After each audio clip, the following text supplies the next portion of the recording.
प्रथमं शैलपुत्री च द्वितीयं ब्रह्मचारिणी तृतीयं चन्द्रघण्टेति कुष्माण्डेति चतुर्थकम् ॐ तृतीयध्यानम् ॐ उद्दाब्दानुसहस्रकान्तिमरुक्षणक्षौमां शिरोमालिकां रक्तालिप्तपयोधरां जपवटीं विद्यामभीतं वरं हस्ताभजैरधतीं त्रिनेत्राविलसद्वाकत्रारविन्दाश्रियं देवीं बुद्धिहिमांशुरत्नमुकुटां वन्दे अरविन्दवन्दितस्थाम् ॐ ध्यान। जगदम्बा के श्री अंगों की कांति उदय काल के सहस्त्रों सूर्यों के समान है। वे लाल रंग की रेशम साड़ी पहने हुए हैं। उनके गले में मुंडमाला शोभा पा रही है। दोनों स्तनों पर रक्त चंदन का लेप लगा है। वे अपने कर कमलों में जप मालिका विद्या और अभय तथा वर नामक मुद्राएं धारण किए हुए हैं। 3 नेत्रों से सुशोभित मुखराविंद की बड़ी शोभा हो रही है। उनके मस्तक पर चंद्रमा के साथ ही रत्नमय मुकुट बंधा है तथा वे कमल के आसन पर विराजमान हैं। ऐसी देवी को मैं भक्ति पूर्वक प्रणाम करता हूँ। ओम ऋषिरुवाच निहिन्यामानं तत्सैन्यमवलोक्य महासुरः सेनानी सचिचुरः कोपाददयो योदादुवकाम्बिकां सा देवीं सर्वेषणवर्वर्ष समरेऽसुरः यथा मेरुगिरेः शृङ्गं तोयवर्षेण तोयदः तस्याचित्वा ततो देवी लील्यवसरोतकरान् जघान तुरगान बाणर्यान्तरं चैव वाजीनां चिच्छेद चाधनुः सद्योध्वजं चाति समुच्छितं विव्याध चैव गत्रेषु छिन्नधन्वानमासु गैः स छिन्नधन्वा विरथो हतश्व हतसारथिः अभ्यधावत तामदेवीं खड्गचर्मधरो असुरः सिंहमाहात्य खड्गेन तीक्ष्णधारेण मूर्धनि आजघान भुजे सव्ये देवीमप्याति वेगवान्। ऋषि कहते हैं, दैत्यों की सेना को इस प्रकार तहस नहस होते देख महादैत्य सेनापति चिछुर क्रोध में भरकर अंबिका देवी से युद्ध करने के लिए आगे बढ़ा। बहासुर रणभूमि में देवी के ऊपर इस प्रकार बाणों की वर्षा करने लगा जैसे बादल मेरुगिर के शिख पर पानी की धार बरसा रहा हो। तब देवी ने अपने बाणों से उसके बाण समूह को अनायास ही काट कर उसके घोड़ों और सारथियों को भी मार डाला। साथ ही उनके धनुष तथा अत्यंत ऊंची ध्वजा को भी तत्काल काट गिराया। धनुष कट जाने पर उसके अंगों को अपने बाणों से बींध डाला। धनुष, रथ, घोड़े और सारथी के नष्ट हो जाने पर वह असुर ढाल और तलवार लेकर देवी की ओर दौड़ा। उसने तीखी धार वाली तलवार से सिंह के मस्तक पर चोट करके देवी की भी बाईं भुजा में बड़े वेग से प्रहार किया। राजन, तस्या खड्गो भुजं प्राप्य पफाल नृपनंदन ततो जग्राह शूलं सा कोपादारुणलोचनः चीक्षेप चा ततस्तत्तु भद्रकाल्यां महासुरा जाज्वालयामान तेजोभि रविबिंबरात। राजन, देवी की बाह पर पहुंचते ही वह तलवार टूट गई। फिर तो क्रोध से लाल आंखें करके उस राक्षस ने शूल हाथ में लिया और उसे महादैत्य ने भगवती भद्रकाली के ऊपर चलाया। वह शूल आकाश से गिरते हुए सूर्य मंडल की भांति अपने तेज से प्रज्वलित हो उठा। दुष्टा तदापातूलं देवी शूलमामुञ्चता तच्छूलं शतदातेन नीतं सा चा महासुरा। उस शूल को अपनी ओर आते देख देवी ने भी शूल का प्रहार किया। उससे राक्षस के शूल के सैकड़ों टुकड़े हो गए। साथ ही महादैत्य चिछुर की भी धज्जियां उड़ गईं। वह प्राणों से हाथ हो बैठा। हते तस्मिन् महावीर्ये महिषस्य चमूपतो आजगाम गजारूढश्च मरस्त्रीदर्शनजना सोऽपि शक्तिं मुमुचाथ देव्यास्ताम्बिका द्रुतं हुंकाराभिहतं भूमो पातयामास निष्प्रभाम्।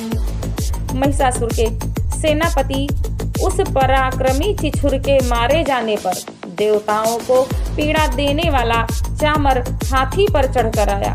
उसने भी देवी के ऊपर शक्ति का प्रहार किया, किंतु जगदम्बा ने उसे अपने हुंकार से ही आहत एवं निष्प्रभ करके तत्काल पृथ्वी पर गिरा दिया। भग्नाम शक्तिम निपतिताम दुष्टा क्रोध समन्वितः तीक्षेप चामरः शूलं बाणैस्तदपि सच्छिनत् तथा सिंहः समुत्पत्य गजकुम्भान्तरे स्थितः बाहुयुद्धेन युयुधे तेनोच्चैस्त्रीदशारिणा युध्यमानो ततस्तौ तस्मान्नागान्मही गतो युयुधाते तत्संरब्धो प्रहारैरति दारुणैः ततो वेगात् खमुत्पत्य निपत्य चामृगारिणा करप्रहारेण शिरश्चामरस्य पृथक् कृतम्। शक्ति टूटकर गिरी हुई देख चामर को बड़ा क्रोध हुआ। अब उसने शूल चलाया, किंतु देवी ने उसे भी अपने बाणों द्वारा काट डाला। इतने में ही देवी का सिंह उछलकर हाथी के मस्तक पर जा बैठा और उस दैत्य के साथ खूब जोर लगाकर लड़ा। वे दोनों लड़ते लड़ते हाथी से पृथ्वी पर आ गए और अत्यंत क्रोध में भरकर एक दूसरे पर बड़े भयंकर प्रहार करते हुए लड़ने लगे। तदंतर सिंह बड़े वेग से आकाश की ओर उछला और उधर से गिरते समय उसने पंजों की मार से चामर का सिर धड़ से अलग कर दिया। इसी प्रकार उदग्र भी शिला और वृक्ष आदि की मार खाकर रणभूमि में देवी के हाथ से मारा गया। देवी क्रोधा गदापातैश्चूर्णयामास चोदतं वाष्कलं बिन्दबालेन बाणैस्तत्रामं तम्रमं तथान्धकम् उग्रास्यमुग्रवीर्यं च तथैव चास्महाहनुं त्रिनेत्रा च त्रिशूलेन जघान परमेश्वरी। तथा कराल भी दांतों, मुक्कों और थप्पड़ों की चोट से धराशाही हो गया। क्रोध में भरी हुई देवी ने गदा की चोट से उद्धत का कचूमर निकाल डाला।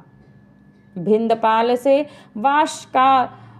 वाष्कल को तथा बाणों से ताम्र और अंधक को मौत के घाट उतार दिया। 3 नेत्रों वाली परमेश्वरी ने त्रिशूल, उग्रवीर तथा महाहनु नामक दैत्य को मार डाला। बिडालस्यासिना कायातपातयामास वैशिरः दुर्धरं दुर्मुखं चोभौसरैर्निर्णयं क्षयम्। तलवार की चोट से बिडाल के मस्तक को धड़ से काट गिराया। दुर्धर और दुर्मुख इन दोनों को भी अपने बाण से यमलोक भेज दिया। एवं संचीयमाणे तु स्वसैन्ये महिषासुरः माहिषेण स्वरूपेण त्रासयामास तान् गणान् कान्तिशतुण्डप्रहारेण खुरक्षेपस्तथा परान् लाङ्गूलताण्डीतांश्चान्याङ्गछङ्ग्याभ्यां च विदारितान् वेगेन काश्चिदपरान्नादेन भ्रमणेन च निःश्वास पवनेनान्यान् पातयामास भूतले।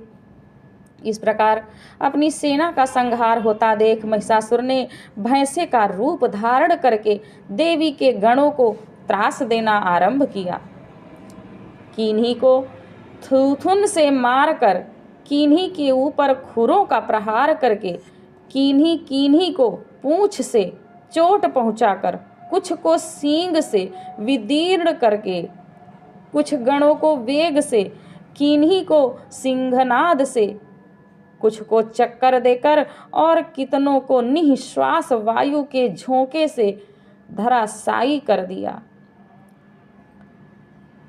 इस प्रकार निपात्य प्रथम प्रमथानीकमभ्यधावत सोऽसुरः सिंहं हन्तु महादेव्याः कोपं चक्रे ततोऽम्बिका सोऽपि कोपान् महावीर्यः खुरछुण्डमहीतलः श्रृंगाभ्याम पर्वतानुच्चाश्चीक्षेप चाननाद चा। इस प्रकार गणों की सेना को गिराकर वह असुर महादेवी के सिंह को मारने लगा। इससे जगदम्बा को बड़ा क्रोध हुआ। उधर पराक्रमी महिषासुर भी क्रोध में भरकर धरती को खुरों से खोदने लगा तथा अपने सींगों से ऊंचे ऊंचे पर्वतों को उठाकर फेंकने और गरजने लगा। वेग भ्रमण विच्छुन्ना महितस्य व्याशीरयत लांगूलेनाहतश्चाविधः प्लावयामास सर्वतः। उसके वेग से चक्कर देने के कारण पृथ्वी क्षुब्ध होकर फटने लगी। उसकी पूंछ से टकराकर समुद्र सब ओर से धरती को डुबोने लगा। धुतश्रृंग विभिन्नाश्च खंडम खंडम ययुर्घनाः श्वासनिलास्ता सतसो नेपेतुर्नभसो अचलः इति क्रोधसा माध्यमातपातपरतन्तं महासुरं दुष्टा सा चंडिका कोपम तद्वधाय तदा करोत्। हिलते हुए सींगों के आघात से विदीर्ण होकर बादलों के टुकड़े टुकड़े हो गए। उसके श्वास की प्रचंड वायु के वेग से उड़े हुए सैकड़ों पर्वत आकाश से गिरने लगे। इस प्रकार क्रोध में भरे हुए उस महादैत्य को अपनी ओर आते देख चंडिका ने उसका वध करने के लिए महान क्रोध किया। उन्होंने पास फेंक कर उस महान असुर को बांध लिया। उस महासंग्राम में बंध जाने पर उसने भैंसे का रूप त्याग दिया और तत्काल सिंह के रूप में वह प्रकट हो गया। उस अवस्था में जगदम्बा ज्यों ही उसका मस्तक काटने के लिए उद्यत हुई, त्यों ही वह खड्गधारी पुरुषों के रूप में दिखाई देने लगा। तब देवी ने तुरंत ही बाणों की वर्षा करके ढाल और तलवार के साथ उस पुरुष को भी बींध डाला। इतने में ही वहाँ महान गजराज के रूप में परिणत हो गया तथा अपनी सूंड से देवी के विशाल सिंह को खींचने और गरजने लगा। खींचते समय देवी ने तलवार से उसकी सूंड काट डाली। तब उस महादैत्य ने पुनः भैंसे का शरीर धारण कर लिया और पहले की ही भांति चराचर प्राणियों सहित तीनों लोकों को व्याकुल करने लगा। तब क्रोध में भरी हुई जगन्माता चंडिका का बारंबार उत्तम मधु का पान करने और लाल आंखें करके हंसने लगी। उधर वह बल और पराक्रम के मद से उन्मत्त हुआ राक्षस गरजने लगा और अपने सींगों से चंडी के ऊपर पर्वतों को फेंकने लगा। उस समय देवी अपने बाणों के समूह से उसके फेंके हुए पर्वतों को चूर्ण करती हुई बोली। बोलते समय उनका मुख मधु के मद से लाल हो रहा था और वाणी लड़खड़ा रही थी। देवी ने कहा, ओ मूढ़, मैं जब तक मधु पीती हूँ तब तक तू क्षण भर के लिए खूब गरज ले। मेरे हाथ से यहीं तेरी मृत्यु हो जाने पर अब शीघ्र ही देवता भी गर्जना करेंगे। ऋषि कहते हैं, यों कहकर देवी उछली उस दैत्य के ऊपर चढ़ गई। फिर अपने पैर से उसे दबाकर उन्होंने शूल से उसके कंठ में आघात किया। उसके पैर से दबा होने पर भी महिषासुर अपने मुख से दूसरे रूप में बाहर होने लगा। अभी आधे शरीर से ही वह बाहर निकलने पाया था कि देवी ने अपने प्रभाव से उसे रोक दिया। आधा निकला होने पर भी वह महादैत्य देवी से युद्ध करने लगा। तब देवी ने बहुत बड़ी तलवार से उसका मस्तक काट डाला। फिर तो हाहाकार करती हुई दैत्यों की सारी सेना भाग गई तथा संपूर्ण देवता अत्यंत प्रसन्न हो गए। देवताओं ने दिव्य महर्षियों के साथ दुर्गा देवी का स्तवन किया। गंधर्वराज गाने लगे तथा अप्सराएं नृत्य करने लगी। इस प्रकार श्री मार्कंडेय पुराण में सावर्णिक मनवंतर की कथा के अंतर्गत देवी महात्म्य में महिषासुर वध नामक तीसरा अध्याय पूरा हुआ।